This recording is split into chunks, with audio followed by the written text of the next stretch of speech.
اهلا وسهلا بيكم في قناة وصفات روبي. والنهاردة نزلت انا وصاحبتي. نزلنا الموسكي. كنا نزلنا كمان يوم الحد. يعني يوم الحد المحلات معظمها كلها قافلة. طبعا نزلنا، ده كان اول حاجة نخشها، اول شارع آه آه بعد مديرية الامن.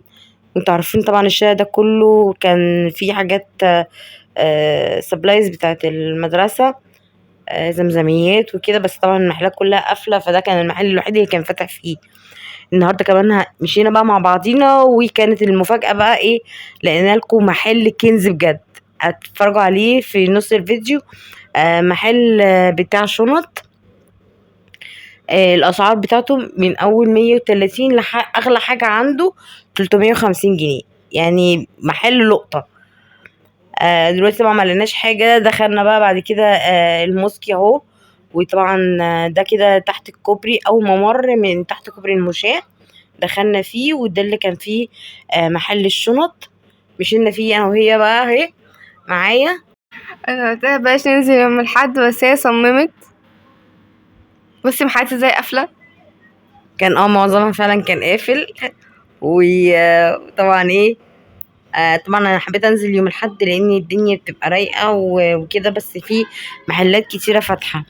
معظمها محلات اكسسوارات. ايوه. ما كانش فيه غير محل واحد بس بتاع شنط هو اللي فاتح، كله اكسسوارات ستانلس. بس ولقينا كمان كان في زمزميات برضك ولانش بوكس هتلاقوه برضك محلات. بصراحة كانت رايقة، بس كانت برضك يعني تقدروا تلموا حاجات فيها يوم الحد. يعني يوم الحد فيه مش معظم المحلات ما كانتش فاتحة.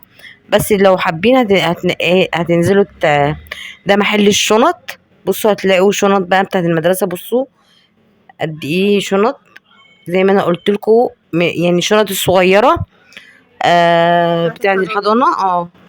كان من اول 130 لحد 350. بصوا اغلى شنطة عنده كانت 350. وعنده شنط خروج. بصوا الشنط شكلها جميل ازاي.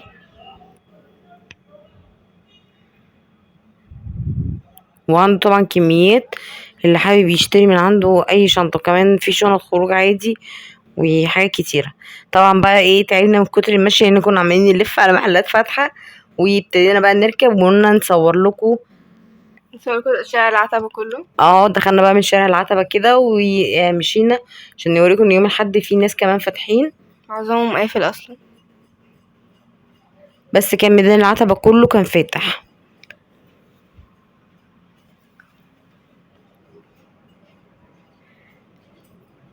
شوفوا، مع ان كان الدنيا مش زحمة وكان رايقة جدا. بس كان يوم جميل صح؟ كان يوم تحفة. وقدرنا كمان نشتري شنط المدرسة لولادنا، وحاجة يعني رهيبة. وكمان جبنا كوتشيات المدرسة والزمزميات واللانش بوكس. لمينا حاجات كتيرة، بس يعني انجزنا في اليوم ده خالص يعني. طبعا لو حابين بقى تشوفوا بقية الجولة على القناة بتاعت جولات، هتلاقوا فيها كمان بقى لحد قعدنا مع بعض لحد بالليل. ونزلنا بقى فيها وسط البلد، وهتلاقوا جولة تانية مكملة بقى معاكم لغاية وسط البلد لحد بالليل. نفرجكم برضك الشوارع واحنا راكبين العربية، واحنا راكبين العربية ما خرجناش منها بقى. بس كان يوم جميل صح؟ كان يوم حلو اوي. بصي الشارع فاضي ازاي، قلتلك بلاش ننزل.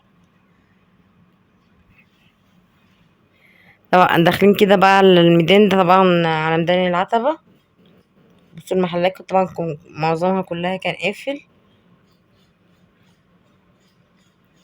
دي حاجات نجف، حاجات العروسة. مش لازم العروسة على فكرة. ممكن اي يعني انت عايزة في بيتك هاتي هتجيبي، يعني مش للعرايس بس. لا دي حاجات العرايس. لا مش للعرايس.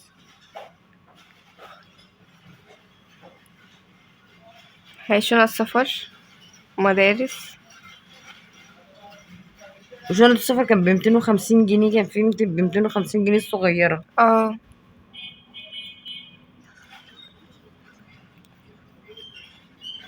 ده طبعا الميدان بقى زي ما انتوا شايفين، كل الناس فرشة في الميدان، ميدان العتبة.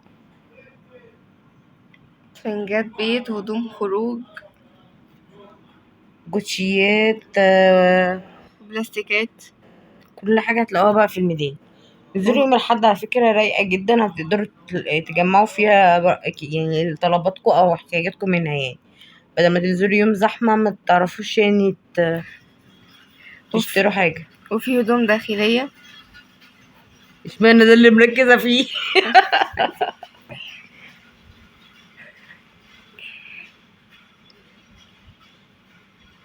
ما تنسوش بقى لو الجولة عجبتكم شير كتير. طبعا انا قناة وصفات طبخ وكل حاجة، بس انا حبيت اعمل لكم الجولة دي يمكن تفيدكم، لانها فعلا بجد في اليوم ده انجزنا واشترينا طلباتنا من العتبة ومن الموسكي.